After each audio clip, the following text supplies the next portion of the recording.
Hi అండి. ఇవాళ మనం లలిత అమ్మవారికి ఎంతో ఇష్టమైన కదంబ పుష్పం గురించి తెలుసుకుందాం. ఇది కేవలం సాధారణ పుష్పం కాదు. హిందూ పురాణాల్లో ఈ చెట్లను పవిత్రంగా భావిస్తారు. ఒక్క బిల్వదళంతో పూజించిన పొంగిపోతాడా శివయ్య. చిన్న తులసీదళం సమర్పించగానే పరవశించిపోతాడు శ్రీ మహావిష్ణువు. అలాగే గరికతో గణపయ్య పూజకి కల వస్తుంది. కదంబ పుష్పాలను సాక్షాత్ లక్ష్మీదేవి స్వరూపంగా భావిస్తారు.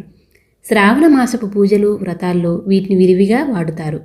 కదంబాలు ఆ జగన్మాతకు ఇష్టమైనవి కాబట్టే కదంబ వనవాసిని, కదంబ కుసుమప్రియ అంటూ లలితా సహస్రనామం ఆ తల్లిని స్తుతిస్తుంది. ఈ వర్షాకాలంలో బంగారు వర్ణంతో వికసిస్తూ ఉంటాయి. ఈ ఒక్క పుష్పం 108 పుష్పాలకు సమానమంట. మన పురాణాల ప్రకారం శ్రీకృష్ణుడికి ఈ కదంబ వృక్షం అంటే ఎంతో ఇష్టమంట. అలాగే శ్రీకృష్ణుడు ఈ చెట్టు కిందనే ఆడుకునేవాడని భాగవతం చెబుతుంది. ఉత్తర భారతదేశంలో కదంబ చెట్టును కృష్ణ వృక్షమని, దక్షిణాదిలో అమ్మవారిని కదంబ వనవాసిని అని అంటారు. కదంబ వృక్షానికి ఓం శక్తి రూపిణ్యై నమః అనే మంత్రాన్ని జపించి పూజ చేసినట్లయితే రోగ నివారణ జరుగుతుందని పెద్దవాళ్ళు చెబుతారు.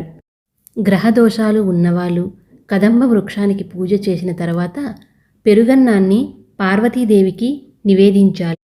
ఏది ఏమైనా అన్నా చెల్లెళ్ళు నారాయణులకు ఈ వృక్షానికి చాలా సంబంధం ఉందని చెబుతారు.